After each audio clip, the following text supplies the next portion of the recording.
Warren Gatland has left Wales. That's the news I have just woken up to this morning here in NZ, folks. He's left by mutual consent after their most recent Six Nations loss to Italy at the weekend just gone, as they slipped below Georgia in the Rugby World Rankings, down to 12th in the Rugby World Rankings, 14 losses in a row. So the Welsh Rugby Union and Gatland have agreed that it is time for them to part ways. It is maybe not that surprising. It kind of felt like last chance saloon for Gats in that game against Italy, because performance levels for some time now had not been there. And this was the game to kind of show, no, we haven't quite slipped to that bottom position of the Six Nations. We are not the spoon team. We're not the new Italy. Well, sadly for Gats in that game, they still got beaten. So it's, barring a miracle with the kind of interim coach Matt Sherratt taking over, likely another spoon for Wales in the Six Nations. It is obviously a massive turnaround for Gats compared to his first stint with Wales, which was, over a decade and multiple Six Nations titles, Grand Slams and whatnot. But just in the more recent years, both with the Chiefs here in Super Rugby, remember he came back to New Zealand, didn't have a great time of it, ended up getting promoted out of his coaching role to director of rugby because the on-field results weren't great, and then back to Wales to take over after Wayne Pivac was sacked. Neither of these roles have kind of clicked. The main thing with me, with Gats, in this time that he's taken over, is just the attack has generally looked blunt, and the numbers reflect that. And I'm a bit torn because obviously it seems in hindsight now that sacking Wayne Pivac when they did was premature, because obviously Pivac wasn't the problem, but the attacking numbers were not much better under Wayne Pivac. Some were better, some were worse, but they were much of a muchness. So Wayne Pivac didn't have Wales exactly firing on attack either.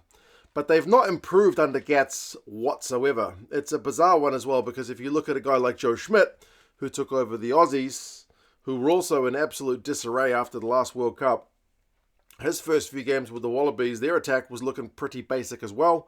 The numbers were very unflattering, but there has been incremental progress through his process, which has seen them just look sharper.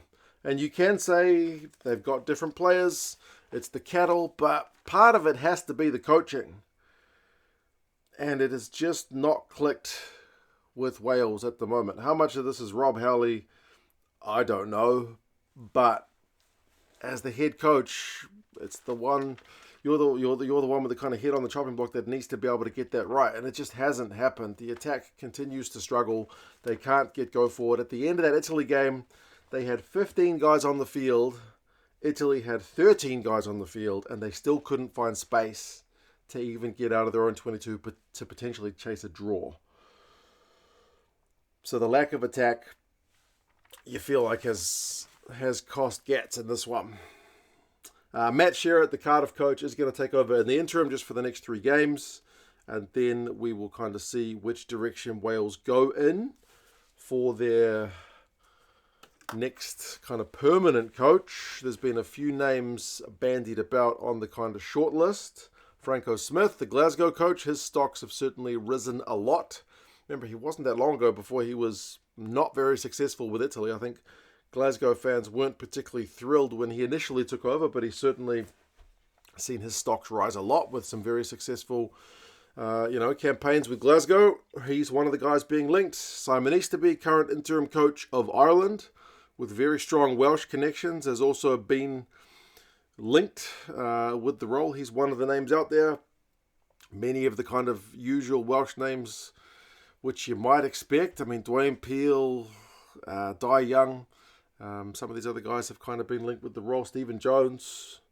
So, yeah, even Michael Checker, I saw his name bandied about, seeing as he's leaving the Leicester guys at the end of the season, but he's also been linked with the Australia job as well, with Schmidt leaving that role. But yeah, you'll have to wonder, are the Welsh Rugby Union going to target someone who they will have to kind of buy out of a contract, or will they just look for someone who is kind of a free agent and potentially a bit cheaper in terms of getting them into the role. But there are certainly some candidates out there, some good ones with international experience, some potential up-and-comers who maybe don't have international experience, but maybe a stronger connection to Wales. You guys let us know your thoughts if you're a Welsh fan, who you would prefer to be the guy who takes over after Gats. Is it a bit of a poison chalice? Certainly whoever takes over the role has got a pretty big job on their hands. So as I said, it does suck for Warren Gatland. Does it tarnish his legacy? Well, that's for you Welsh fans to decide. I think a little bit, personally, because, I mean, when he came back to New Zealand, the whole thing was he wants to throw his hand up for a potential future All Blacks coach. And then his time with the Chiefs certainly destroyed any chance of that. Not that I think it was likely anyway. And then, yeah, as he's kind of called upon to save Welsh rugby after Pivac wasn't performing, it just kind of kept along that same line. So, yeah.